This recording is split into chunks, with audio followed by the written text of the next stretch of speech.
ها بسم الله الرحمن الرحيم الحمد لله رب العالمين إله ما هتكله والله سؤال في عن بدوي ديسي هديان كوري حالة ما أنت ضلكم مريو والله وضلكم أنت حالة وهذاك أيو مريا أنتي سومال لان شرتي سومال لان إيش هي لا تجرسدي وأبارتي وأكيد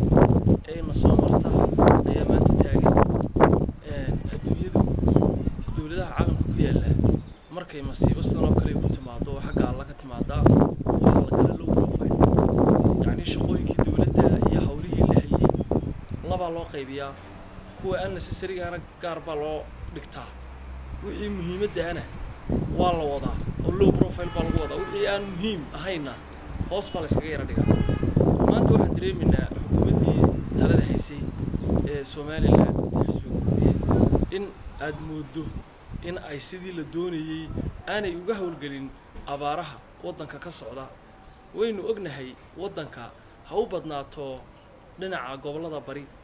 laakiinse wadanka oo dhan abaarta waa laga sameeyay in kastoo la isira dhaandhaamo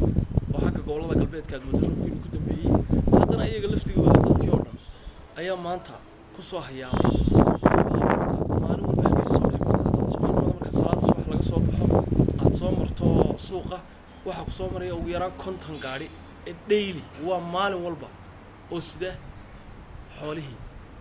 oo inta ay sidaan jidkeedii ku jiraan ay inta badan dhimata waxay ugu maqaalaa maalin dhaweydin la asqorayo oo kale xeebaha Soomaaliland doonyo laga soo raadiyay oo laga soo dejiyay isagoo gaariga doonyaha la soo saaray laba meelood ay badhinteen waa masiibo waa mushkilad caalami ah oo maanta waddankeennii haysataa waxay xukuumaddu in hawlaha qaranka oo dhan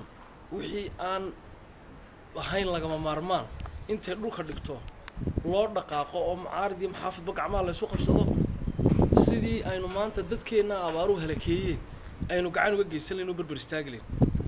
haddii abaartu ay sidan ku sii socoto iska daa doorasho qarannimadan aan jiri doonin qarannimadan Soomaaliland inaynu harsanayno ayaa la waayay haddii abaarta ay ilaahay naga soo jeedo waxaynu ogsoonahay imika bishii 12 tahay roobka ilaahay uga barnay bisha 4 bisha 3 ayuun baa u horeyn jirtay ilaahay subxaanahu wa ta'aala xilligu doono shubi karaa xilligu doono inooga dhigi karaa birubi noo dii karaa qof kasta reer Soomaaliland waxaan ugu baaqiyaa inuu ilaahay u bariyo salaad kasta oo tukanayo in ilaahay abaartii naga soo jebiyo oo inagu intaynu magaalooyinka miyaasixada ku cabno aynaan dadkeena miyiga ilaabin nolosha magaalada waxay ku tiirsan tahay nolosha miyiga waxaan imika ognahay in gudoomiye xisbiga kulmiye iyo oo ah musharax xisbiga iyo musharax ku xigeenkiisii Saylici ay labaduba olole ku jiraan maalin walba waxa TV ka arkaysaa magaalo Hiblaayo ayaa boorama lagaga soo biiray xisbiga kulmiye waa olole ayanu leenahay waana wax aad looga xumaado war ma dadku markay dhintaan ee ay madnaan ayuu qabriga kaaga codan doonaan muusow kaaga codan maayeen dadku inta ay dhiman loo gurmado waxa weey waxaanu sameeynay maalin dhawtid xukuumadda sameysay isku shaandhayn aan macna badan ku fadhiyay oo aan warkayno waqti lumin waxa weey halkii ilan abaar baynu ku sugannahay maanta xaaladdeenu mu wanaagsanay labada mas'uul ee xilli kala wareegaya ay ku kala wareegi lahaayeen xafiiska wasaaradda ama xafiiska hay'adda la kala wareegayo ayaa hudheelay isla tigay oo intaas oo lacaga lagu burburinaya waxaanu ognay in haddii wasaaradda walba labada isbedelaya ay xafiiskooda kursiga ku kala wareegtaan oo low profile lagu shaqeeyo lacagta hudheelada lagu tagayna dadkeena aan wax u qabano wax badan bay tar lahayd maanta ma aha inaynu ololayno ma aha inaynu ka shaqeyno waxaan abaaraha ahayn waayo haddii abaarta ilaahay naga soo joogo waayay doorashada jigta qaranka la waayba san hore u sheegay dadkeena ha loo gurmado ololaha la iska daayo dawladdu iyada cashuurta dadka ururisa iyada dadka dhimanaya ka mas'uula neefkan maanta dhimanaya waa neefka cashuurta ka qaadanaysay waxaanu ognahay wadanku inuu xaaladii ugu adkayd ee sixir barar marayo dollarku wuxuu gaaray meel intii Soomaaliland ay jirtay aan weligeed gaarin 8300 ku gaaray waxa laga qabto maciishada cirkaas ay maraysaa nin waliba wuxuu doono ayuu wax siinayaa wadankani waxay ahayd in dadka iyadoo suuqa xorti uu jiro haddana ganacsatadii waxay noqdeen dad aan u naxariisanayn dadkooda marka waa in la tusaa sida dadka ugu naxariisan lahayn dawladda dadka mas'uula ganacsatada iyo dadka shacabka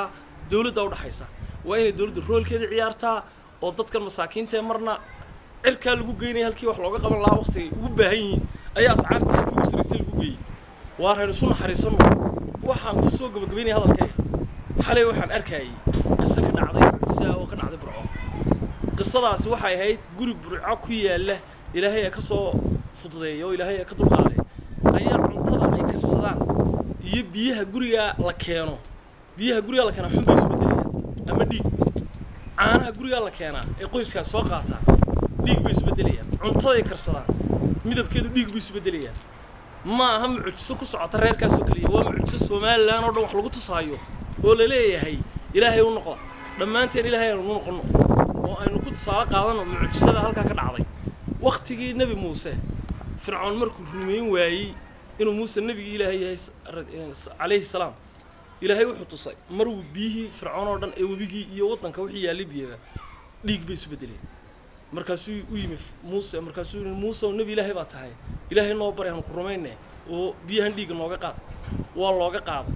haddana abaar baa lagu saliday haddana uu soo noqday fircoon wuxuu Muuse ilaahay noo baray way fircoon ilaahay u yaqaan dabadeedna abaartii baa laga jabiyay mar saddexaad buu haddana yiri